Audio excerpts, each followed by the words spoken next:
Hello friend, आज का tips बहुत ही यूजफुल है जिसके थ्रू आप अपने घर और किचन के कामों को आसानी से कर सकती हैं। तो चलिए वीडियो को देख लेते हैं। तो यहाँ पर मैंने लिया है सोया चंक्स। इसे सोया बड़ी भी बोलते हैं और कहीं पर इसे न्यूट्रेला भी बोला जाता है। तो हम इसे अगर ज़्यादा दिन के लिए लेकर रख देते हैं यानी 4 से 6 महीने के लिए, तो इसमें कीड़े लग जाते हैं और वो एकदम ख़राब हो जाता है। तो कीड़ों से बचाने के लिए मैं आपको बहुत ही बढ़िया तरीका बताती हूँ। तो उसके लिए हमें लेना है लहसुन का गांठ। जो लहसुन के अंदर रहता है ना, वही वाला हमें गांठ लेना है। जब आप लहसुन की कलियों को अलग करती हैं तो बीच में लकड़ी जैसा निकलता है ना, बस वही हमें लेना है। उसको सोयाबीन के कंटेनर में डालकर ढक्कन को बंद करके इस तरीके से शेक कर दें। शेक करने से जो लहसुन का गांठ है वो अच्छे से स्प्रेड हो जाएगा सोयाबीन के साथ, यानी ऊपर से नीचे तक। बस अब आप इसे 6 महीने तक स्टोर करके रख कर देखिए, बिल्कुल भी कीड़े नहीं लगेंगे। एक बार आप ज़रूर से ट्राई करिएगा, आपको खुद ही पता चलेगा। चलिए नेक्स्ट टिप देख लेते हैं। अगर आपको बंद गोभी को एकदम बारीक यानी पतला पतला काटना है और चाकू से पतला नहीं कट रहा है, तो उसके लिए मैं आपको बहुत ही बढ़िया ट्रिक लेके आई हूँ। यकीन मानिए, आपका जो बंद गोभी है बहुत ही पतला पतला कटेगा उससे। तो आप इसको काटने के लिए चाकू का इस्तेमाल नहीं करें, आप ले लें पिलर और पिलर से इस तरीके से पील कर लें। ये देखिए, ऐसे जैसे सब्जियों को हम छीलते हैं ना, बस वैसे ही बंद गोभी को इस तरीके से छीलना है।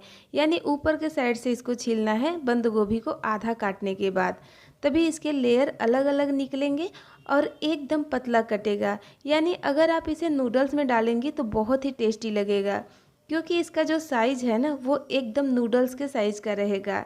और आप इसको सैलेड में भी खा सकती हैं या फिर सब्जी बनाएंगी तो फटाफट से सब्जी बनकर तैयार हो जाएगा, पकने में टाइम नहीं लगेगा। तो है ना कमाल का आइडिया, एक बार ट्राई करके देखिएगा, आपको बहुत ही पसंद आएगा। तो चलिए नेक्स्ट टिप देख लेते हैं। यहाँ पर मैंने लिया है बेकिंग सोडा।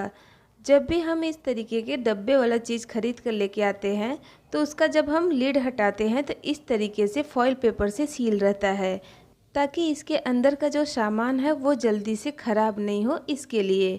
और हम जब इसे लेके आते हैं तो हम क्या करते हैं कि जो फॉइल पेपर है उसे हम पूरा निकाल देते हैं फाड़ कर, मगर पूरा नहीं निकालें। तो ये देखिए, मैंने इसको आधा खोल लिया है और आधा मैंने फॉइल पेपर को उसी पर फोल्ड कर दिया है। और इससे हमें फ़ायदा दो होगा।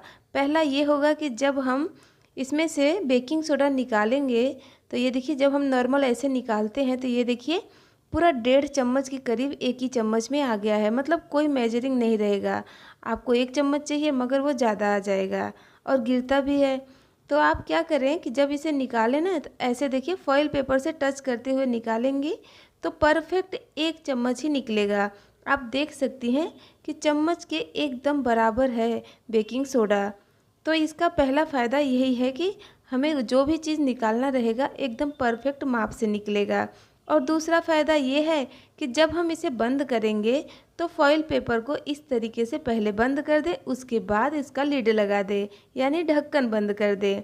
इससे इसमें का बेकिंग सोडा जल्दी से ख़राब नहीं होगा। तो आप इस ट्रिक को ज़रूर से ट्राई करिएगा। चलिए नेक्स्ट टिप देख लेते हैं। अक्सर ऐसा सबके घर में होता है कि जहाँ पर बल्ब जलता है यानी लाइट जलती है वहीं पर कीड़े आते हैं और कीड़ों को खाने के लिए छिपकली आ जाती है। तो कीड़े नहीं आए, छिपकली नहीं आए आपके घर में, उसके लिए मैं आपको बहुत ही बढ़िया तरीका बताती हूँ।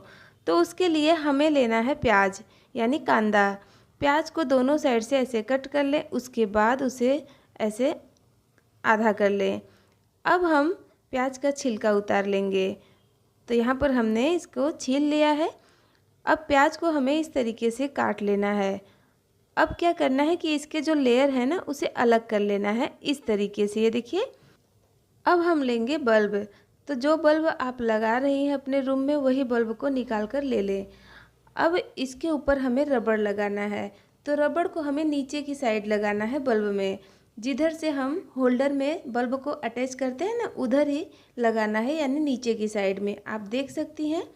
अब दूसरा रबड़ बैंड लेंगे और दूसरे रबड़ को भी वहीं पर लगाएंगे, यानी दोनों रबड़ को हमें एक साथ लगाना है।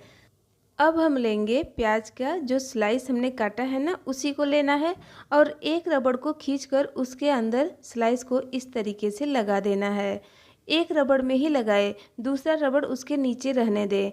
दूसरे रबड़ की वजह से जो ऊपर वाला रबड़ है ना, जिसमें प्याज का स्लाइस लगा है, वो रबड़ नीचे नहीं खिसकेगा। इसके लिए हमने इसमें 2 रबड़ का इस्तेमाल किया है। और ध्यान रखें कि जो प्याज की स्लाइस है वो बल्ब के ऊपर ही रहे, नीचे की साइड एकदम नहीं जाए, यानी जो एल्युमिनियम वाला पार्ट है ना, इसमें टच नहीं करना चाहिए, इस बात का ध्यान दीजिएगा। तो यहाँ पर मैंने रबड़ के अंदर बल्ब के चारों साइड में प्याज को लगा दिया है। अब आप इस बल्ब को होल्डर में लगा दीजिए और जलाइए। कोई भी कीड़ा इसके आसपास नहीं आएगा और कीड़ा नहीं रहेगा तो छिपकली भी नहीं आएंगी। तो है ना कमाल का आइडिया, एक बार ट्राई करके देखिएगा। चलिए नेक्स्ट टिप देख लेते हैं।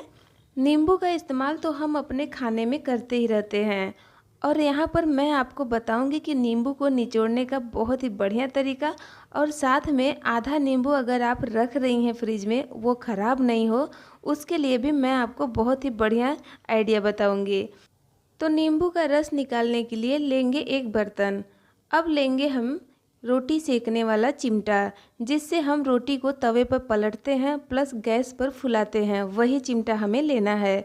अब चिमटे के बीच में हमें नींबू को ऐसे रख देना है, आधा नींबू को रखना है काट कर। अब दोनों साइड से चिमटे को ऐसे दबा दें। जैसे जैसे आप इसे दबाएंगे वैसे वैसे नींबू का जो जूस है वो पूरा निकल कर इस कटोरी के अंदर आ जाएगा। और जितना आपके पास ताकत है ना, पूरा लगा दीजिएगा ताकि नींबू का जो रस है पूरा निकल जाए, एक बूंद भी इसमें छोड़िएगा नहीं। तो ये देखिए हमने जूस को निकाल लिया है, आप देख सकती हैं, देखिए पूरा नींबू का रस निकल गया है।